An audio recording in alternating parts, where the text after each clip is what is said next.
Okay, so a few interesting points are brought up in this verse and also in the purport, brought out in the purport by His Divine Grace, Srila Prabhupada. So in this verse it's saying Lord Chaitanya was obsessed with the madness of separation. He acted erroneously and talked deliriously. And then in the purport, Prabhupada is explaining that the materialists cannot understand this.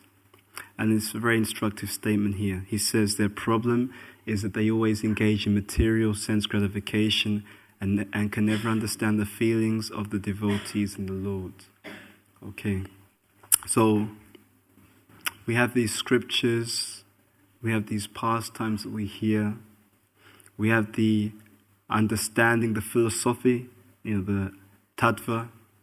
We have also so many exchanges of devotion between the Lord and His devotees as explained here. But these things are not understood due to intellectual prowess. It actually requires mercy, it requires sukriti. It requires a particular adhikar. And the specific point or the specific block or obstacle to developing that understanding is sense gratification. Right? The essential reason why people cannot understand, accept, or progress in their devotional career or life is due to the attachment to sense gratification. Attachment to sense gratification is the essential symptom of our envy of Krishna. The sense gratification is our symptom of our envy of Krishna. And to the extent, whether it's gross or subtle, to the extent that there is sense gratification, to that extent we hold ourselves back from making substantial spiritual progress. Or we move forward, but it's like an anchor which is dragging us back into previous activities or causing us to move forward very, very slowly. So the primary enemy of the devotee, the primary enemy of every living entity, the primary cause of their suffering is lust. Like that. It's all devouring enemy. And as we come to Krishna consciousness, as we try and understand and gain entrance into these extraordinary pastimes, entrance into the chanting, we have to always look to see that we're minimizing and ultimately eradicating sense gratification. If it doesn't go, the devotee does not move forward in their spiritual life. And if they don't move forward, eventually the devotee will start to hanker for some taste in something. And that is the cause of the reignition of their materialistic endeavor. Jai Shri Shri Radha Gokulananda ki Jai, Jai Shri Shri Radha, Jai Shri Shri Sita Ram Lakshman Hanuman ki Jai, Shri Shri Gaurita Guru Prabhupada, Shri Prabhupada Tosim Hanuman ki Jai. Because the devotee or the living entity, let's say, is an Anandamaya Bhyasab, we are pleasure-seeking by nature. So if we're not progressing in the spiritual path, at a particular point, we will hanker more and more for material engagement. Srila Bhaktisiddhanta Saraswati Thakur says that the materialistic demeanor can never approach a supreme autocrat. Okay? Which is another way of saying this same point. That by material consciousness, one can't actually gain entrance into understanding the philosophy of Krishna consciousness. This adhikar that people have, that a person can have to understand, it comes from the devotion. And it comes from the devotees, which is why even there is this pastime of the very simple, illiterate Brahmin who was told by his guru to study Bhagavad Gita, and he couldn't read. But he was looking at the picture and he was crying, thinking about how Krishna was so kind, so compassionate, so caring, that he would act as the charioteer of his own devotee. And he was told that he actually understands the philosophy. In other words, as Krishna says to Arjuna, Bhakto sime sakasati rahasyam hetudutamam. You can understand this rahasyam, this transcendental mystery. Why? Bhakto sime saka. Because you are my devotee and you are my friend. So the only way that we will get entrance into this is to understand Krishna through devotion, through serving the devotees. In this purport, Prabhupada speaks about the Gauranga Nagaris, who are they're actually one of the 13 Apasampradayas which are mentioned by Bhaktivinoda Thakur. And it's interesting, there's some points I wanted to share in relation to that. Let's see. So all of these were deviations that sprang after the time of Lord Chaitanya, such as the caste Brahmins, etc. And so one of them, the Gauranga Nagaris. And I'll read some points that Prabhupada makes in different places in relation to them. Okay, so this is from a letter to Satsrup Das Goswami by Srila Prabhupada. Sometimes Lord Chaitanya, because he is Krishna himself, somebody worships him in the same manner as Krishna. But Krishna was in the role of enjoyer, and Lord Chaitanya is in the role of being enjoyed. So the party known as Gauranga Nagari, they are considered to be deviated from pure devotional service on account of Lord Chaitanya giving the same facility of Krishna, which he did not like. Our service mood should be compatible to the attitude of the Lord. Not that we should overlap the attitude of Krishna to Lord Chaitanya, or Lord Chaitanya to Krishna, or Krishna to Ramachandra, or Ramachandra to Krishna. Therefore, in the Shastras, specific injunctions are there. Just like to worship Lord Chaitanya is by the method of chanting Hare Krishna. So the Gauranga Nagaris, what they do is sometimes they'll place Lord Chaitanya where Lord Krishna is and have Lord Chaitanya surrounded by gopis, etc. So this is a form of rasa bas, a clashing of mellows. Because Lord Chaitanya, as we know, Radha Bhava Duty Suvalitam. He is Krishna, but what? Radha Bhava Duty. He is in the mood and luster of Srimati Radharani. So he is coming as a devotee. It's a very interesting philosophical point. You can never fully understand why someone loves you. Right? Why? Because when someone loves you, you are the object. Right? You're the object of their love. So they are perceiving you from the external point of view, and they are relishing particular qualities, attributes that they perceive in you from their position. Right? So in that mood, Lord Chaitanya wants to come, or Krishna wants to come, because he wants to take the position of the enjoyed. So he can perceive Krishna, right, as a servant in that mood.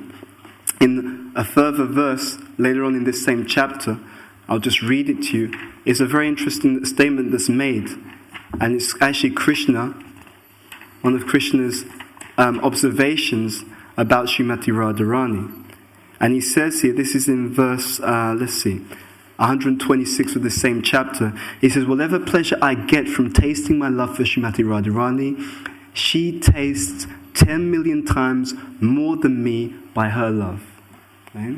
And a further point that's made in Krishna book by Srila Prabhupada, he actually explains that the devotees of the Lord enjoy hundreds of thousands of millions of times more than the Lord himself. Right? Because they are the enjoyed. Right? They are perceiving him and they have the opportunity to render service. So this clashing of mellows, this mixing of the position of Lord Chaitanya, who is in the mood of the enjoyed, with Lord Krishna, who is the supreme enjoyer, this is a big mistake. And being an Aprasampradaya, it also leads to three distinct issues or problems, which are outlined by Srila Bhaktivinoda Thakur in his literature called Vaishnava K. And I'll just read that. Okay. So there are three inauspicious qualities that are ever prominent in Aprasampradayas. Okay. And they are Anitya Vaibhava, which is hankering for material success. Kaminira Kama, illicit sexual affairs that are usually passed off as transcendental. And Mayavad, or philosophical speculation that undercuts the personal nature of God as taught by the Vaishnava Sampradayas. So it's not just a subtle thing. From the subtle points or subtle deviations, they lead or they manifest in gross deviations also. So Prabhupada is kind of outlining that there are concoctions which one has to be very, very careful of as they try to make advancement in spiritual life. A few other points.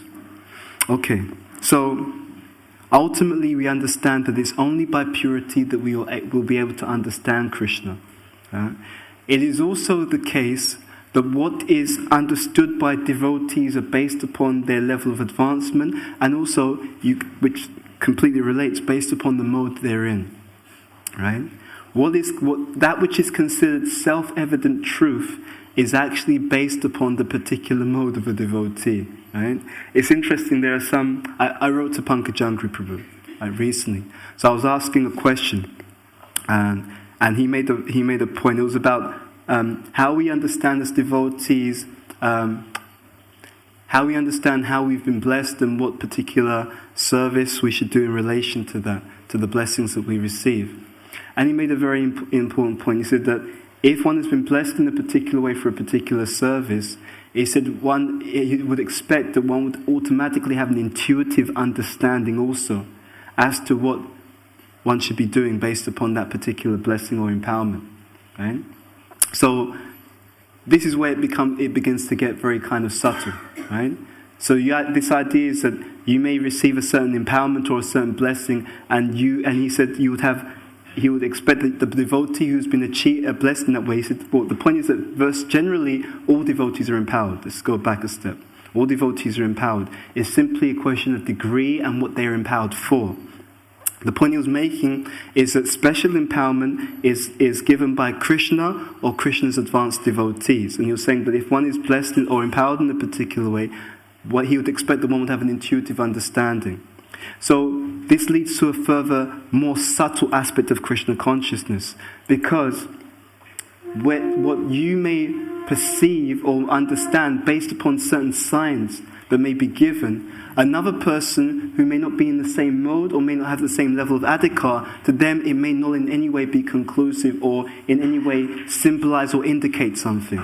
You see the point? So therefore, we have to really go deep in our Krishna consciousness so we can sometimes more easily understand the indications that are coming from Krishna. And, however, to further clarify that, we should always get confirmation from advanced devotees. That's how it stops becoming just a subtle speculation.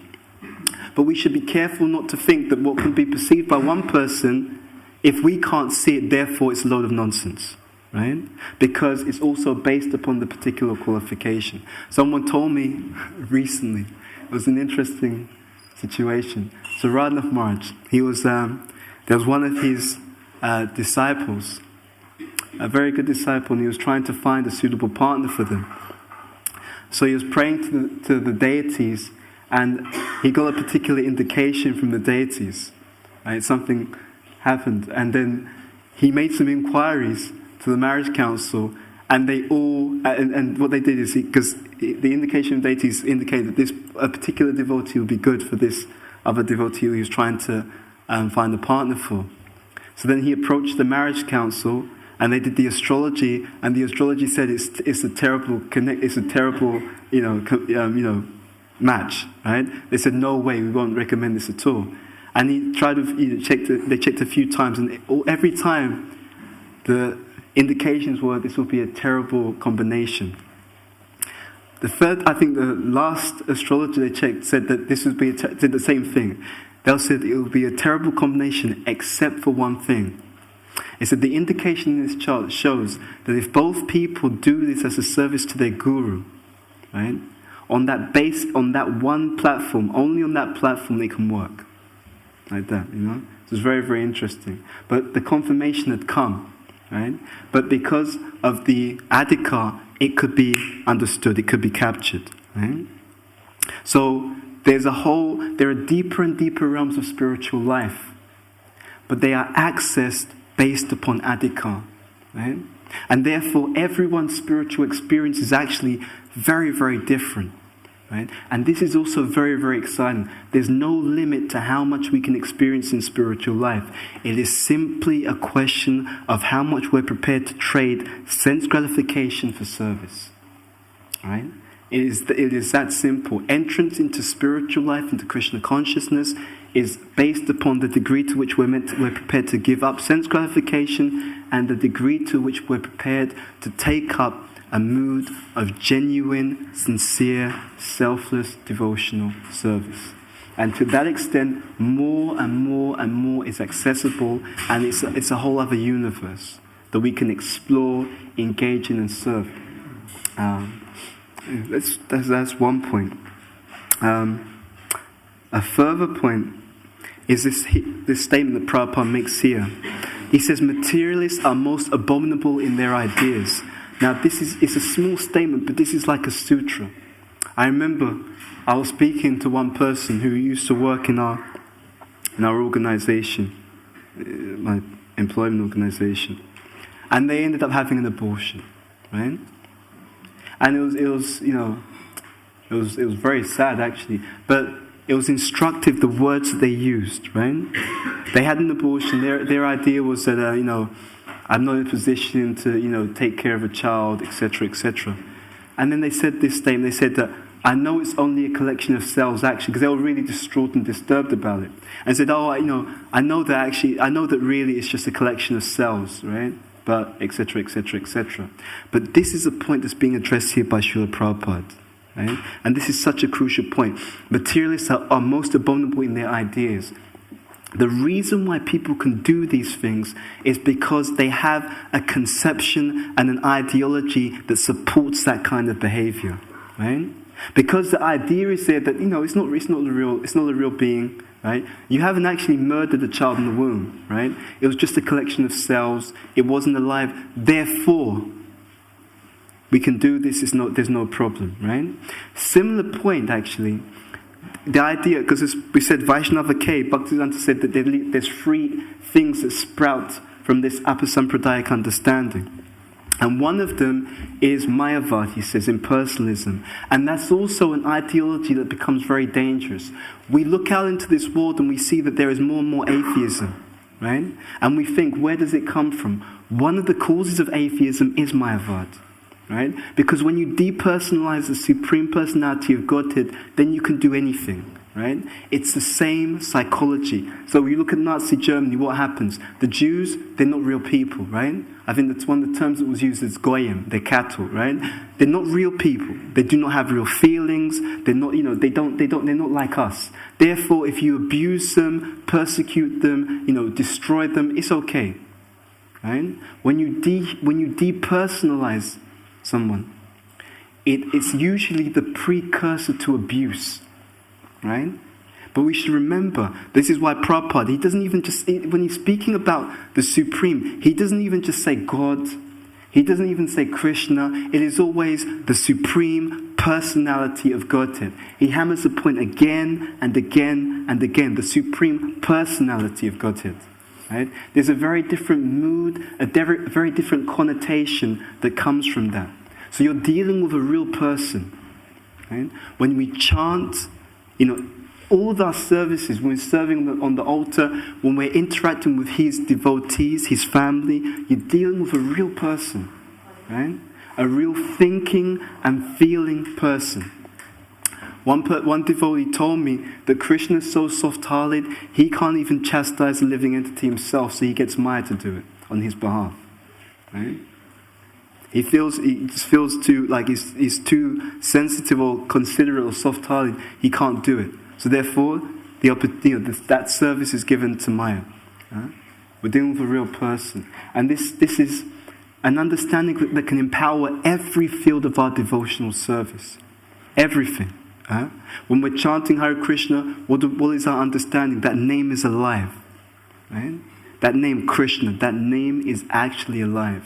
It's a real individual, a real thinking and feeling person. Right?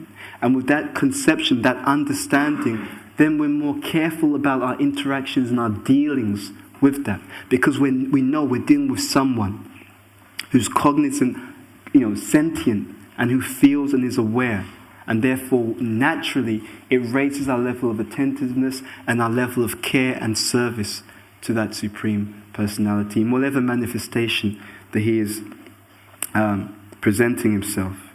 A few more points in relation to this term, Gauranga Nagara.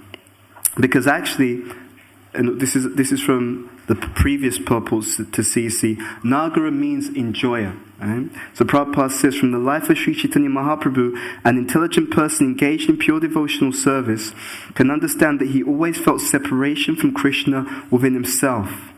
In that separation, he sometimes felt that he had found Krishna and was enjoying the meeting. The significance of this separation and meeting is very specific. If someone tries to understand the exalted position of Lord Chaitanya without knowing this, he is sure to misunderstand it. One must first become fully self-realized. Otherwise, he may misidentify the Lord as Nagara, or the enjoyer of the damsels of Raja, thus committing the mistake of rasa bas, or overlapping understanding. That's from the previous verse of Chaitanya Charitamrita. Let's see. There's further misunderstandings that the Gauranga Nagaras have. And this is one point that was given by Suhotra Prabhu. He was explaining that they actually started also to worship Vishnu Priya. Right? And they would consider that they claimed that she was Radharani, and that also her close female friends are gopis, okay? But this is actually very different from the points which are made in the Chaitanya Bhagavat by Vrindavan Das Thakur, in which he explains that Vishnu Priya is actually Bhushakti, she's a manifestation of Lakshmi Devi, and that the associates of Gauranga in Nadia, they attended to Vishnu Priya in her bathing and other services in exactly the same way in which the maidservants of Lakshmi Devi attend to her in Vaikuntha, in the Vaikuntha realm. So there's all kinds of subtle misunderstandings. And this leads to a further point which is made here. Because Prabhupada says, doctrines like those of the Nadi Nagaris, a class of so-called devotees, are never presented by authorized persons like Swarup Damodar or the six Goswamis. Okay? In other words, we are Rupanugas. We are taking everything on the basis of authority. It is actually explained by Srila Bhaktivinoda Thakur in the Bhakti Tattva Viveka that the statements of self-realized souls are the foremost authority. Right? The foremost authority. And the Goswamis in their Sandarbhas, they explain that Shastra itself has a source. Right? Vyuddha Pratyaksha. The source of Shastra is the direct perception of self-realized souls. Right? Therefore, as it's explained here, authorized persons, Swarup Damodar, the six Goswamis, they are the primary evidence. What they say goes. What the Mahajans say stands supreme over everything. An example, Brahma Samhita. Ishvara Parama Krishna Satchidananda Vigraha Anadi Adi Govinda Savakarana Karanam. The Ishvara Parama, the Supreme Controller, is Krishna. This is what? That is the direct perception of Lord Brahma. This is what we mean. Shastra itself has a source, Vyuddha Pratyaksha, the direct perception of self-realized souls. So everything is coming in that sense. Now, furthermore, we may say, well, if that is the case, then what about the defects? Because this is talking about misunderstandings. It says here, the materialists, how they cannot understand, right? They're not able to perceive things properly. Because due to materialistic activity, the four defects are active. But when the devotees are engaged in devotional service, by engaging in devotional service and becoming purified, they overcome the four defects. The self-realized souls, the purified devotees, the Siddha Bhaktas, they're not perceiving using mundane material senses. Their perception is spiritual. It's their perception and their interactions are taking place with spiritualized or pure senses. So what they perceive is considered to be non-different from Shastra in that respect. Okay, let's see a few other points we can draw from this. Let's see.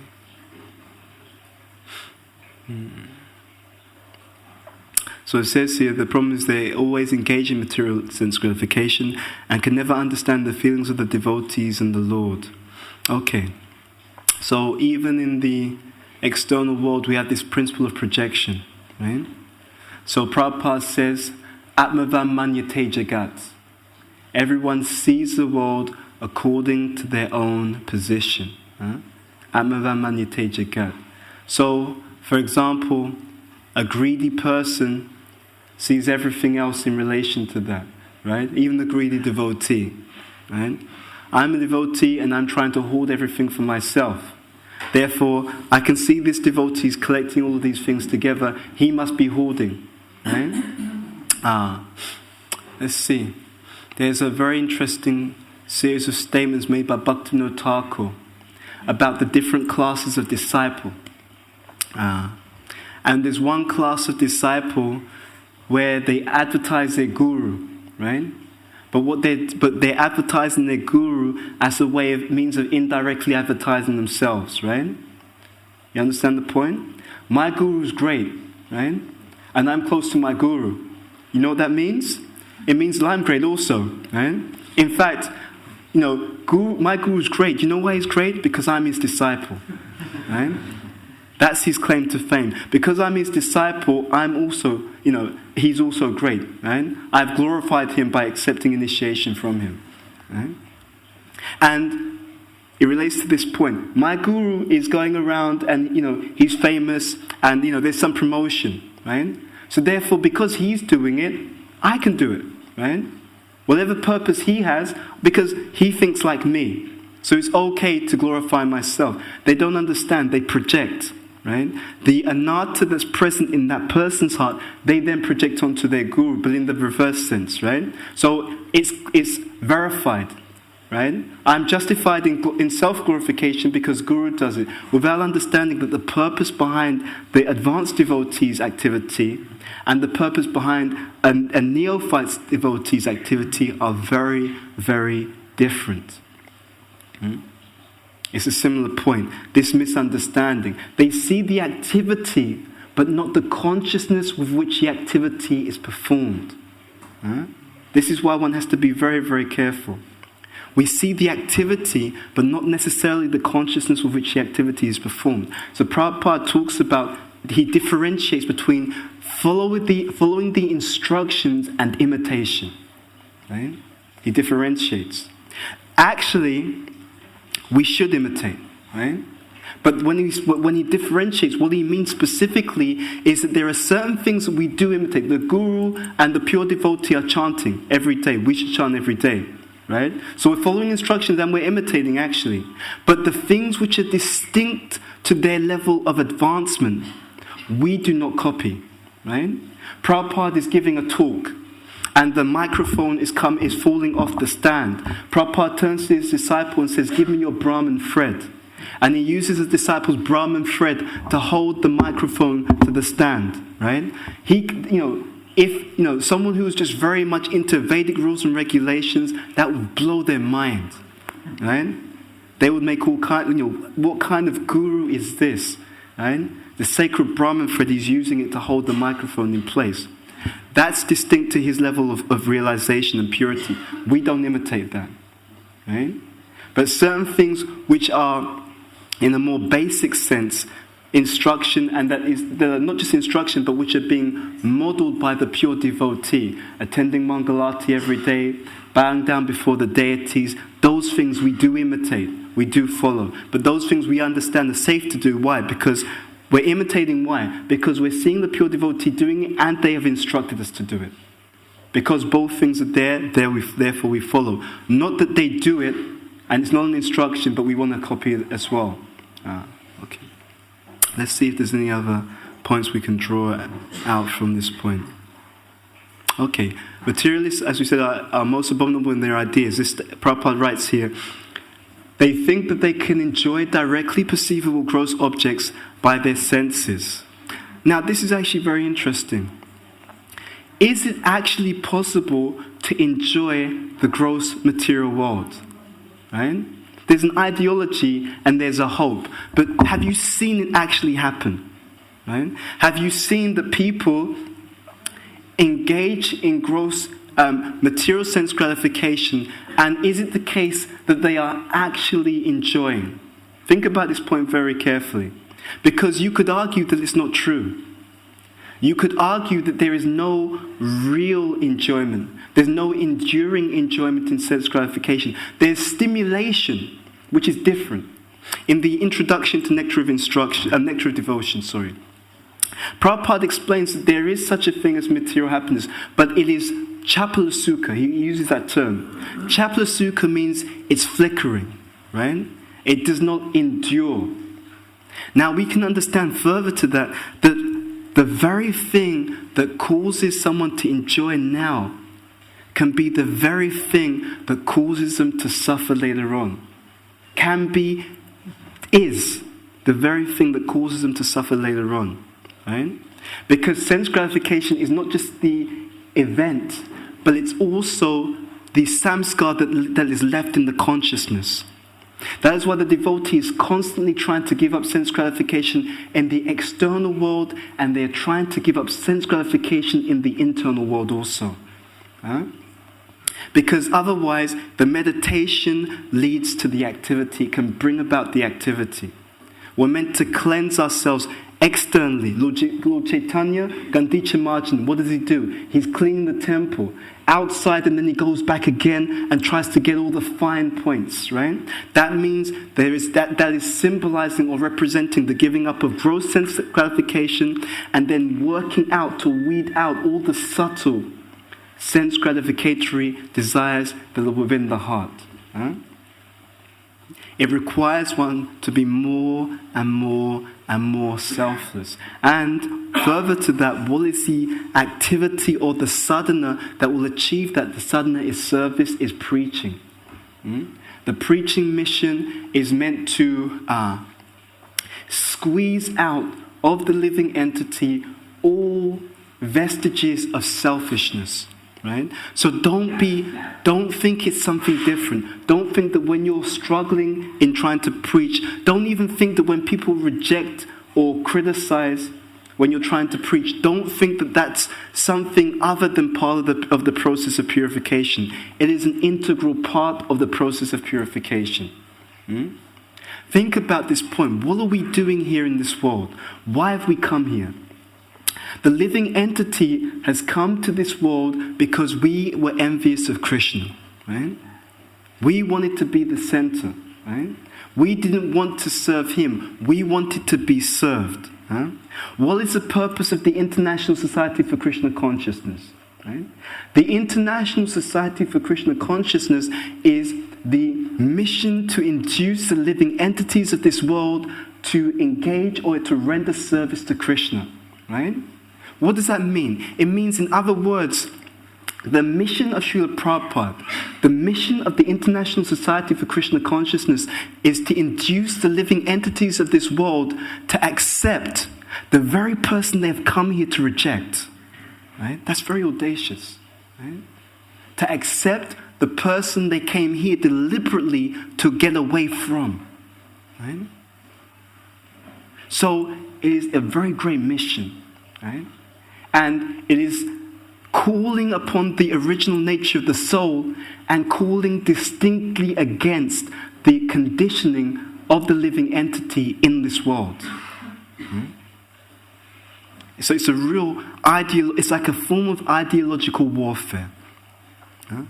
It's a form of ideological warfare. And one of our primary statements or one of our primary understandings is that if you don't serve Krishna, there's no way you're going to be happy. There will be no deep level lasting happiness. It is not that it's not going to happen. It's that it's not possible, right? The conception of that sense gratification will lead to material happiness is not a conception. It's actually a misconception. It is a fundamental misconception, and the entire material world is working on that misconception, right? Because the propaganda is such, because people are taught that idea, yes, if you just get the right arrangement of material circumstances, you will be happy. Their whole life is empowered by that conception.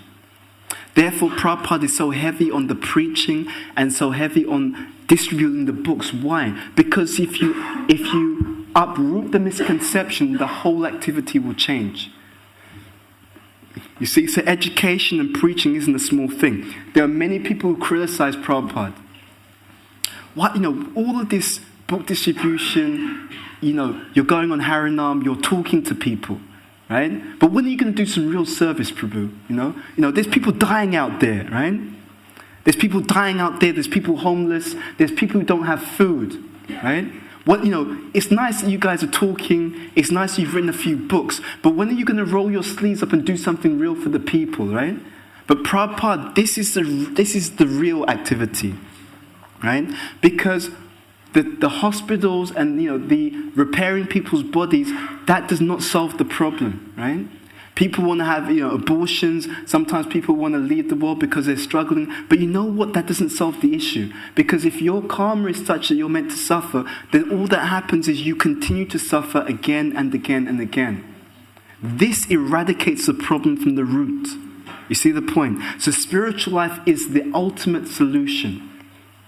And we have no hesitation in pointing that out to everyone and anyone. This is a real solution. Otherwise, you patch the person's body up, they go into another situation, they struggle again. Where I work, my manager, so he had cancer, and then what happened was, recently they told him they were going to amputate the leg, right? The idea being, you amputate the leg, you stop the cancer from spreading. So just 2 days ago, my manager called me, and it's the head of the organization who had cancer. So my manager called me, and there was a staff meeting recently. I wasn't present, but he gave me an update. So they decided not to amputate the leg of the CEO, right? So practically speaking, the reason why they decided not to amputate the leg is there's no point. Why is there no point? Because the cancer has spread. Cancer has spread, what does that mean? It means he's going to pass away, right? He's going to die. Now, we may think, oh, it's a shame, it's very unfortunate. But factually speaking, can anyone in this room say that they're not going to leave this world before he does? Is there anyone here who can say, could you say, yes, it's a shame, he hasn't got much time, but my situation is different? Anyone? No. Again, ideological warfare. But when you look at the way that things are promoted in this world, the whole advertising, everything, you've got forever, right? You're going to be here forever. Get your, plan this, put your money, save for retirement. We're going to be here forever. Is that a fact? Is that a fact? So when we see the behavior, our behavior, the behavior of other devotees, the behavior of every living entity, you can trace it back to ideology. Right? Even the ignorance, you can trace it back to ideology. But this gives the devotee great hope.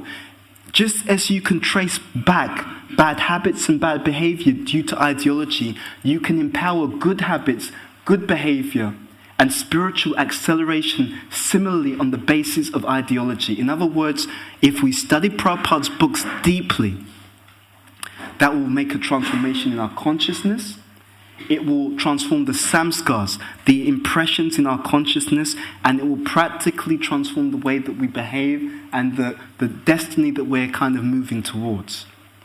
There was a very nice point that one devotee was making recently about how Krishna, by one surrendering in devotional service, Krishna can minimize their karma and they have opportunities to do extraordinary things. And we see that. Right? You see the devotees are doing extraordinary things. Sometimes a devotee is doing extraordinary things, and when they leave, their life just becomes very narrow again. They become basically a non-entity. Right? And it's proof that when they were surrendering, under that shelter of Lord Chaitanya and the movement and the empowerment of the Vaishnavas, that's not, let me be very clear, empowerment means the Vaishnavas, not just Srila Prabhupada, every devotee. They're achieving extraordinary things in Krishna's service. Right? And this is also why we have to be so careful not to offend the Vaishnavas. And this is also why we have to be so careful to really develop the mood of selfless service to the Vaishnavas. Otherwise, you won't be happy. Right? There'll be no question. And all of these other things, as Srila Bhaktisiddhanta says here, these things come up. Anitya Vaibhav, for example, hankering for material success. And that doesn't necessarily mean the materialists in the world. Hankering for material success can also mean the devotees. Right? Who's the best devotee? Oh, he's got a position. Right? Have you noticed he's got a position? right? And, devotees, they bring prasadam to him, right? They're a bit more respectful, but no one does that for me, I know, I've got the solution. I should try and get a position as well, right? And these are all substitutes. These are all substitutes. And the substitution effect does not bring happiness. Now, there's a difference between getting position or taking on a position out of service because the mood is I want to serve. That's not what we're criticizing. But when I'm hankering for position so I can have power and control and people can look up to me and adore me, then you're in trouble. Because when we go for these things, again, these substitutes, right? They'll never actually bring happiness. Ultimately, the only thing that will bring happiness is acting on the pure platform, which is what? Jivarasrupwe Krishna Nitya Das. The living entity, every living entity, devotee, non-devotee, makes no difference. Every single living entity, without exception, is an eternal servant of the Supreme Personality of Godhead. So if we try and work on that, meticulously every day, we will experience more and more of Krishna's reciprocation, right? The miracle will become the norm. And as we said, the empowerment to achieve more and more in Krishna's service will also be there. Right? This is all Krishna's reciprocation to the devotees. This is Prabhupada's reciprocation to the devotees. And they want to give more and more and more. But we have to make ourselves more and more available by purifying ourselves more and more. So when we're chanting, when we're serving the Vaishnavas, when we're before the deities, taking darshan, serving the deities, all of these things will qualify us because they are going against the conditioning that separates us from Krishna. They're going against the desire for sense gratification, which is, according to Chaitanya Charitamrita, that is lust. The desire to gratify our own senses is lust. And the desire to gratify the senses of the Supreme Personality of Godhead, that exclusive understanding, that's actually love. That's love. Right? But be very clear on this point. That isn't, when we say Krishna, that when we talk about the desires to gratify the senses of the Supreme Personality of Godhead, be very clear that Krishna is never alone. Right? Be very clear that Krishna is never alone. Krishna is always with his devotees. And Krishna, he cannot be approached directly. We only get the opportunity to approach Krishna through his devotees. So when the devotees, when the spiritual master, when His Divine Grace Srila Prabhupada is pleased, then we know that Krishna is pleased. Right? And when they're pleased, then we will be satisfied. Keshava Bhatti Maharaj, he asked Prabhupada once, he said, Prabhupada, how do we know that Krishna is pleased?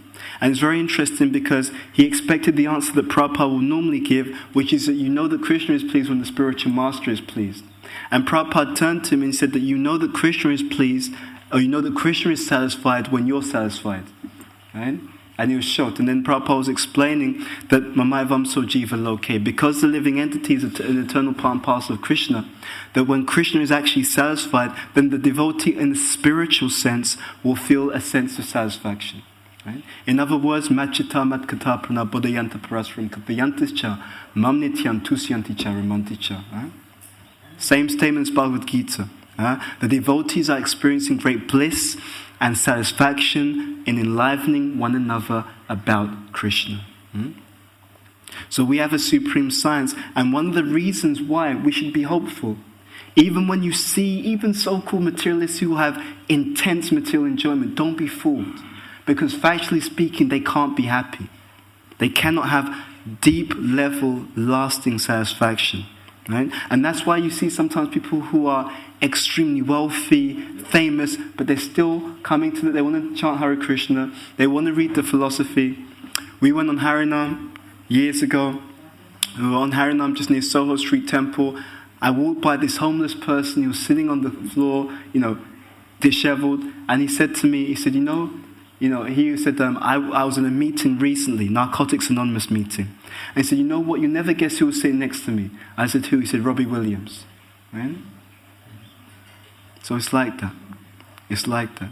It doesn't mean, just because people have money, it does not mean they're going to be happy.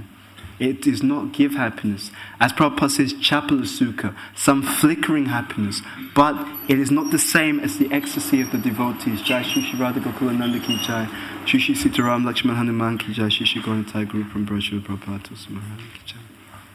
Okay, so we want to uproot the materialistic demeanor within ourselves, and we want to present the philosophy in such a way that more and more people can get free of the misconception of material happiness and experience the real glory of spiritual life. I'll just share one last point someone told me recently, actually this morning, which I thought would be nice to share. So some devotees were, I think, on Sankirtan. They met some young person, and he's very sincere, and they gave him the mantra to chant. And so he was chanting it. I think he chanted for 30 minutes. And he sent a text message to the devotee, right? And he said, they told him about the mantra. He said, okay, I'll give it a try. It was very open. And he sent the devotee a text message, I think last night, and they shared it this morning. And the text message was, I've been chanting this mantra. I chanted it for 30 minutes. And he said, I chanted for 30 minutes, and for the next 40 minutes I was crying and laughing. He said, what is this mantra that you've given me? This, like that. Right? I chanted it for 30 minutes, and I spent the next 40 minutes crying and laughing. Crying and laughing. It was very interesting. So don't underestimate the power of this Krishna consciousness. There's so much there. It's so rich, that anyone, no matter what their situation, if they take to this process sincerely,